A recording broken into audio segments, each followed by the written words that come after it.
पांडवों तथा द्रौपदी के पूर्व जन्म की कथा। प्रिय दर्शकों, आप लोगों का स्वागत है मेरे YouTube चैनल अध्यात्म ज्ञान पर।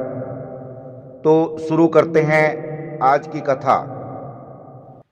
महाभारत के प्रमुख चरित्रों में श्री कृष्ण और द्रौपदी सहित पांचों पांडवों का विशेष स्थान है। जैसा कि सर्वविदित है, हस्तिनापुर के सम्राट पांडु की दो पत्नियां कुंती और माद्री थी। कुंती से धर्मराज युधिष्ठिर, महाबली भीम तथा महान धनुषधारी अर्जुन पैदा हुए तथा माद्री से नकुल और सहदेव की उत्पत्ति हुई। इस प्रकार पांचाल नरेश द्रुपद के यज्ञ के अग्निकुंड में से द्रौपदी का जन्म हुआ, जो पांचों पांडवों की पत्नी बनी। सम्राट द्रुपद द्वारा आयोजित स्वयंवर में अर्जुन द्वारा जब मत्स्य वेदन करके द्रौपदी को जीत लिया, तो माता कुंती ने अनायास ही अपने पांचों पुत्रों के साथ द्रौपदी का विवाह करने का निश्चय किया। तो पांचाल नरेश के मन में संदेह उत्पन्न हुआ कि उनकी पुत्री द्रौपदी का पांचों पांडव भाइयों से विवाह करना सर्वथा अनुचित और धर्म विरुद्ध है। अनेक पुरुषों की एक ही पत्नी हो, ऐसा व्यवहार कहीं भी नहीं है। द्रुपद की शंका का निवारण करने हेतु सभा में उपस्थित अनेक पंडित जनों तथा ऋषियों को वेद व्यास जी ने पांडु पुत्रों तथा द्रौपदी की पूर्व जन्म की कथा को सुनाते हुए कहने लगे। पूर्व काल में नैमिषारण्य क्षेत्र में अनेक देवता एकत्रित होकर यज्ञ कर रहे थे। उस समय सूर्यपुत्र यमराज वहां के समस्त कार्यों की देखरेख करते थे। यज्ञ की दीक्षा लेने के कारण धर्मराज ने मानव प्रजा के जन्म मरण के हिसाब का काम बंद कर दिया, जिसके कारण प्रजा अमर होकर दिनों दिन बढ़ने लगी।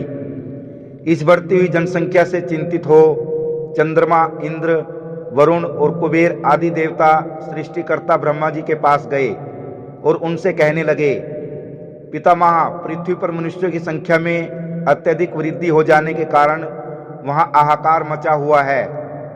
जो मरणशील प्राणी थे वे अमर हो गए हैं। अब तो देवता और मानव की आयु में भी विशेष अंतर नहीं रह गया। इसी कारण हमें बड़ा भय हो रहा है। प्रत्युत्तर में देवताओं के देवता ब्रह्मा जी ने उन्हें सांत्वना देते हुए कहने लगे, सूर्यपुत्र यमराज के यज्ञ कार्य में लगे रहने के कारण ही ऐसा हो रहा है। यज्ञ संपूर्ण होने पर धर्मराज द्वारा एक ऐसा विशेष मनुष्य पैदा होगा, जो समय आने पर पृथ्वी पर सभी मनुष्यों की मृत्यु का कारण बनेगा। पितामह ब्रह्मा जी के वचनों को सुनकर सभी देवता उस स्थान पर पहुंचे जहां अनेक देवता यज्ञ कर रहे थे। एक दिन सभी देवता गंगा जी में स्नान करने गए, तो उन्हें वहां जल में बहता हुआ एक कमल दिखाई दिया। इंद्र उस कमल का पता लगाने के लिए गंगा के मूल स्थान गंगोत्री में गए। वहीं पर देवेंद्र ने अग्नि के समान एक तेजस्वी युवती को देखा, जो रोती हुई गंगा की धारा में खड़ी थी। उसके आंसुओं का एक एक बिंदु जो जल में गिरता स्वर्ण कमल बन जाता था।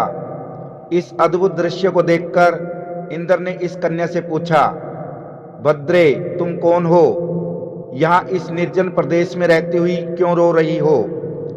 उस अबला ने देवताओं के राजा को संकेत द्वारा उसके पीछे पीछे आने को कहा। हिमालय के शिखर पर पहुंचकर इंद्र ने देखा कि एक परम सुंदर तरुण युवक बड़ी तमन्ना से एक युवती के साथ तरह तरह की क्रीड़ाएं कर उसे अत्यंत सुख दे रहा था, जिसे देखकर गर्वित इंद्र ने उसे क्रोधित होकर कहा, यह सारा जगत मेरे अधिकार में है और मेरी आज्ञा के अधीन है। मैं ही इस जगत का ईश्वर हूँ। देवेंद्र के ऐसा कहने पर उस देवपुरुष ने जब तिरछी आंख द्वारा स्वर्ग के स्वामी इंद्र को देखा, तो उसका सारा शरीर काठ की भांति निश्चेष्ट हो गया। क्रीड़ा समाप्त होने पर वह इंद्र को एक गुफा के पास ले गए, जहां उन जैसे अनेक पूर्ववर्ती इंद्र रहते थे।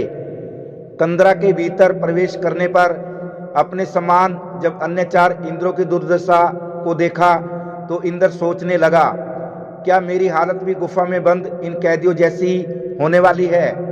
उसी समय पर्वत के शिखर पर क्रीड़ा करने वाले तपस्वी, जो साक्षात महादेव और स्त्री के रूप में देवी पार्वती थी, पांचों इंद्रों के पास आए और कहने लगे, तुम सभी को मनुष्य योनि में पृथ्वी पर जन्म लेना पड़ेगा। उस जन्म में तुम अनेक साहसिक कार्य द्वारा अनेक लोगों को मौत के घाट उतार उन्हें अपने शुभ कर्मों द्वारा इंद्रलोक में वापस आओगे। भोले शंकर की आज्ञा सुनकर सभी इंद्र उनसे प्रार्थना करने लगे, हम आपके आदेशानुसार मनुष्य लोक में जाएंगे, परंतु हमारी इच्छा है कि वहाँ हमें धर्म, वायु, इंद्र और दोनों अश्विनी कुमार ये देवता ही हमें माता के गर्भ में स्थापित करें।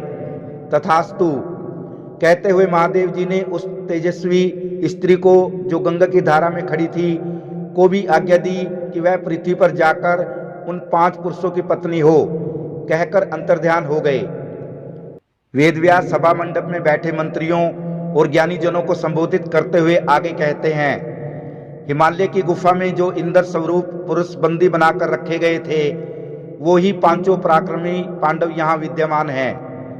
वे ही क्रमशः धर्मराज से युधिष्ठिर, वायु से महान गदाधारी भीम, इंद्र से महान धनुषधारी अर्जुन तथा दोनों अश्विनी कुमारों से नकुल तथा सहदेव के रूप में अवतरित हुए हैं, तथा देवताओं के साथ जाने वाली सुंदर कन्या ने पुनः द्रौपदी के रूप में जन्म लिया है। सत्यवती पुत्र वेदव्यास जी ने पांचाल नरेश द्रुपद को द्रौपदी के जन्म की एक और वृत्तांत सुनाते हुए कहने लगे, एक तपोवन में किसी महात्मा की एक कन्या थी, जो रूपवती और साध्वी होने पर भी उसे कोई योग्य पति की प्राप्ति नहीं हुई। उसने अपने समान पति प्राप्त करने के लिए महादेव भगवान का कठोर तप करना आरंभ किया। उसकी तपस्या से प्रसन्न होकर देवादिदेव शंकर ने उसे मनोवांछित वर मांगने के लिए कहा। भोले शंकर के ऐसा कहने पर उस मुनि कन्या ने उन्हें 5 बार मैं सर्वगुण संपन्न पति चाहती हूँ कहा, तो आशुतोष भगवान ने प्रसन्नचित होकर उसे वर देते हुए कहा, तुम्हारे 5 पति होंगे। परंतु जब ऋषि कन्या ने शंकर भोलेनाथ से केवल एक ही गुणवान पति की कामना की, तो वे हंसते हुए कहने लगे, बेटी तुमने पति दीजिए ऐसा 5 बार कहा है, इसलिए तुम्हारे 5 पति ही होंगे, यही विधि का विधान है। इस प्रकार वेदव्यास जी ने सभा में उपस्थित भारी जन समुदाय को पांडवों तथा द्रौपदी के पूर्व जन्म की कथा सुनाकर पांचाल नरेश द्रुपद को सांत्वना देते हुए कहा, ये 5 पांडव भाई 5 इंद्रों के समान ही बलशाली, पराक्रमी और तेजस्वी हैं, और ये अलग अलग देवताओं के अंशों से उत्पन्न हुए हैं। तुम्हारी सौभाग्यशालिनी पुत्री पांचाली अपने ही कर्मों द्वारा इन 5 पुरुषों की पत्नी नियत की गई है। स्वयं ब्रह्मा जी ने देव स्वरूप पांडवों की पत्नी होने के लिए इसे रचा है। अतः विधाता के विधान का पालन करते हुए तुम्हें निसंकोच अपनी पुत्री का विवाह इन 5 पांडव कुमारों से कर देना चाहिए। परम पूज्य व्यास जी के श्रीमुख से ऐसे वचनों को सुनकर अनेक मंगलाचार करते हुए प्रसन्नता पूर्वक पंचाल नरेश द्रुपद ने द्रौपदी का विवाह 5 पांडवों से कर दिया। प्रिय दर्शकों, कैसी लगी आपको ये कहानी? यदि ये कहानी आपको पसंद आई हो तो वीडियो को शेयर करना और चैनल को सब्सक्राइब करना। आप सभी दर्शकों का धन्यवाद। जय सिया राम, जय श्री कृष्णा।